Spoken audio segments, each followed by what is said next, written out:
khulunde dak Pangri pangdo di purong ni hang lo ini ada jeng masa toy jeng ni tapi melo di kira si pini bang ke arlo so hem lo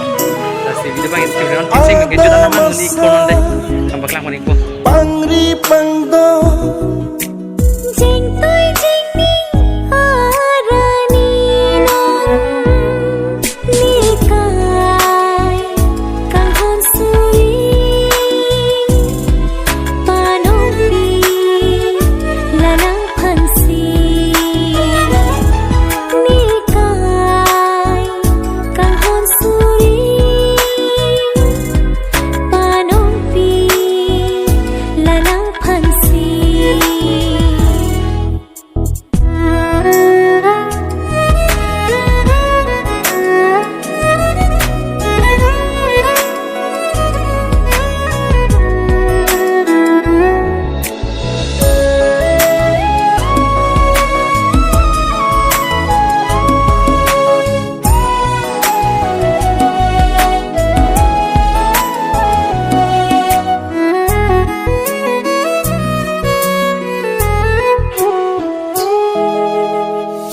Velong bihar longgi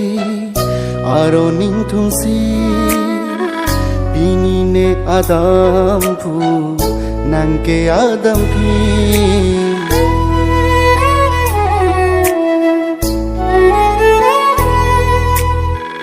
Velong bihar longgi aro ning thumsi pini nang adam phu neke adam phi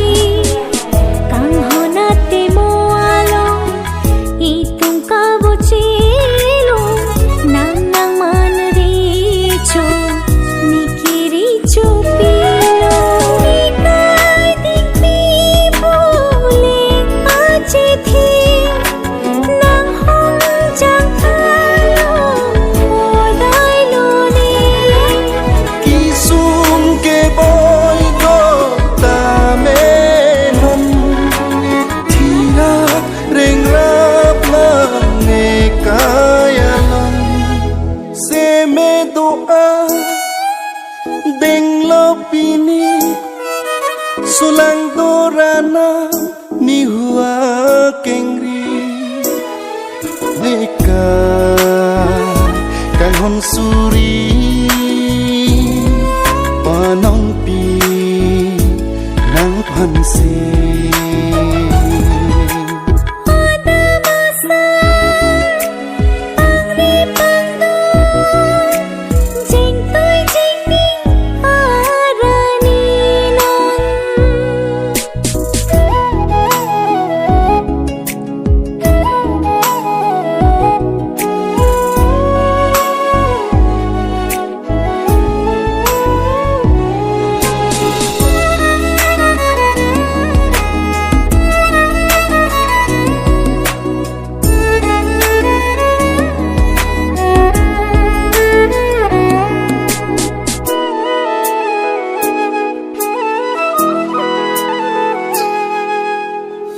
Riro palar lo akang hon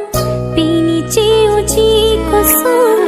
singwe pini run ho ong ori penro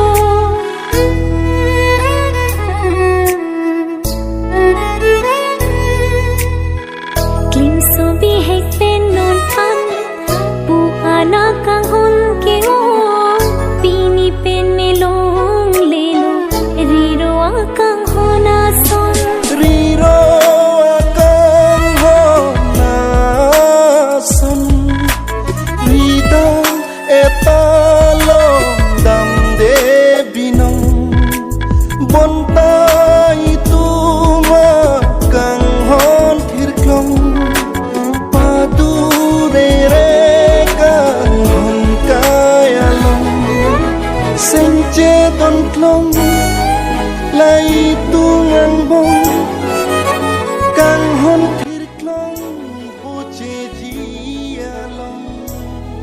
nikai kang hon sui panong pi lanang pansi ada Alam kali pulau, paro alam kali pulau, alam kali pulau, alam kali pulau.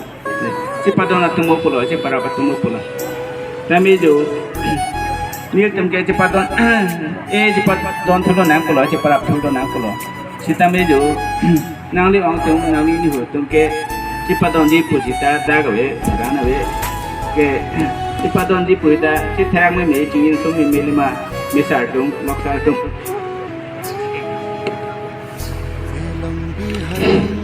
Ahok lo, orang tu mesti kasih jo, tetap dah berani, nang tu marbung arke, nang tu mah kiri, hormai pen, bantap pen, buat pen, kadang nang celi kadang nang celi ke, anisi ajo, ini tu cingki alam, ini tu jathan alam, kasih, pangri nai, pangdon nai. Pulau nasi, boy paran lebe purita,